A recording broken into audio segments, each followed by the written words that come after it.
If you didn't know, I recently made a very quick and basic video talking about Lunacid. Really just a quick summary. I wouldn't even call it a video personally, but if you haven't seen anything of the game before, I highly recommend watching at least a bit of that before watching this, as everything will make a whole lot more sense. I wish I could say that I tactically released that video less than a week before this released, and that I knew exactly what I was doing from the start, but the truth is, I knew nothing about Tears of the Moon while making my Lunacid video. So the timing of this releasing is genuinely very strange, and I wasn't expecting to make a follow-up video this soon. So just as a quick explanation of what Tears of the Moon is, it's basically a prequel to Lunacid. Looking at the game's description, part of it reads, Calamus Cerulean was granted a vision of this macabre future. The great old one who sleeps beneath the earth will soon awaken from its slumber and plunge the world into another dark age. He must venture into dangerous lands to gather magics of light and dark. Only then can he coax the silver moonlight to fall upon the great old one and lull it back into a deep sleep. While Lunacid began with a narrator speaking of this event where a great beast woke up and spread a poisonous fog across the land, sending the world into a dark age of dread and drastic divide, Tears of the Moon is rather set several thousand years prior, and one of the first instances of this great one starting to wake up, but was put back to sleep before anything further happened. In Tears of the Moon, we play as Calamus, who is the one burdened with the task of stopping this great disaster, and is also the character we know as Clive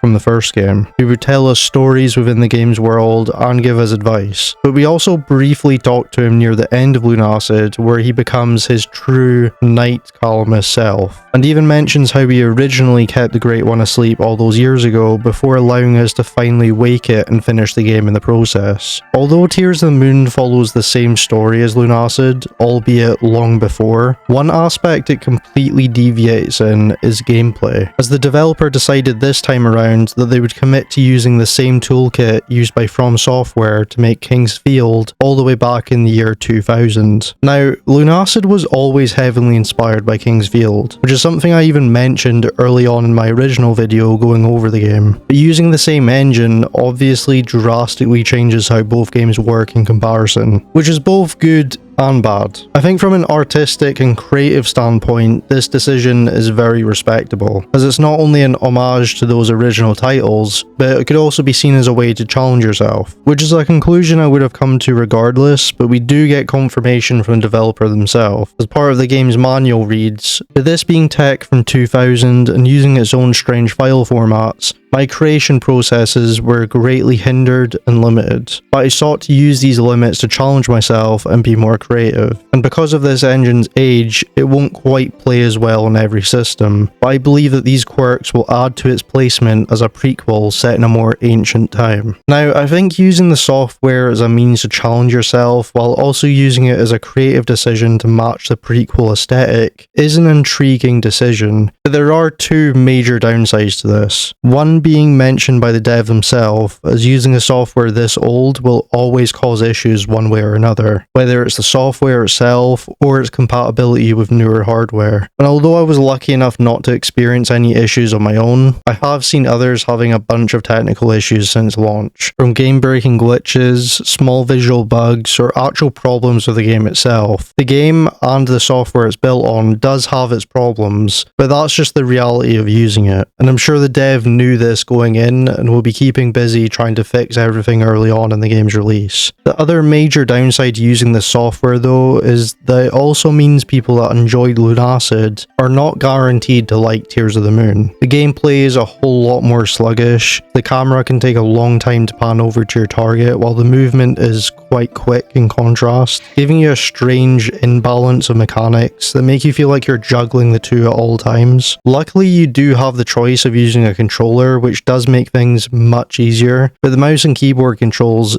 do seem incredibly dated in comparison. Oh, wait, I'm figuring it out. What the hell are the controls? Oh, no, I need a controller, man. You can't expect me to do this with mouse and keyboard. So the controls are a bit clunky. You've basically just got your normal movement, which I have no idea how you'd move on mouse and keyboard. And then you've got the camera, which does feel a bit clunky. It's basically very slow moving. It's more like mechanical. It's like you're moving one side at a time, but it's not awful. It could be worse, to be fair. And I can run, apparently. Oh shit. Damn, I can run pretty quick. The weapons are also a lot more one-dimensional this time around, giving you a quick animation per swing and little to no differences between them other than the actual stats. And the game as a whole just feels like a step back, both visually and mechanically, but at the same time, I guess that is the whole point. As in a similar way to Lunacid, Tears of the Moon uses aspects that should be weaknesses and finds ways to take advantage of them. For example, the sluggish camera. Yes, it can be annoying to use and feels horrible when you're needing to turn around fully, but a lot of the game's level design uses this to keep you on your toes. The amount of times I walked through a new area and had to stop just to look around corners for any enemies or missed items felt endless, and I don't doubt that was an intentional feature, especially when you keep in mind how straightforward these levels and combat is. Yes, Tears of the Moon has some interesting enemy designs, attacks, and small-scale boss fights, but without that extra layer of uncertainty within each new area, this would still get pretty old quite fast. As expected, the music for this game was executed brilliantly. Each theme stood out from the rest, every track matched the environments and moments they were implemented within, and although there weren't many haunting ones that pushed the atmosphere and horror aspects of the game as much as some did in Lunacid, I do think there were still moments where I got that same feeling, just to a much smaller extent. And to be fair, there aren't really any areas in Tears of the Moon that warrant a similar theme to ones used in Lunacid's more horror-focused levels, and instead helps convey just how different this game is to Lunacid outside of just its mechanics and visuals. Story-wise, I think Tears of the Moon was pretty straightforward, but it did have a good amount of added lore and dialogue. The main story basically comes down to Calamus finding moonlight shards to craft the Moonlight Blade, and using both the fog ring and the blade itself to lull the Great Old One back to sleep. I will say though, as simple as this plot is, having a deeper insight on Calamus's journey and seeing the actual consequences of his actions was a very intriguing side of the story that you didn't see or hear much about in Lunacid, despite it being quite an important event in the game's world. There's a bunch of side quests and hidden items to find, which I quite liked. This guy's bald. Hello, young fellow. I don't see many travelers around here, you know. Especially since those wind sages put up all them barriers. You have to be a member of the Royal Guard to pass them. Or at least have the amulet of one like I do. Can I get that amulet? Oh, you want mine? Well, I don't really need it much anyhow. But maybe you do a little quest for me in favor? Yeah, sure. Yeah, do that and I'll give you my magical amulet. Okay, cool. Could I just kill him for it? Oh, easy as that. Now I have the amulet. No quest for me. What a strange little house. How does he even get in? There's no doors.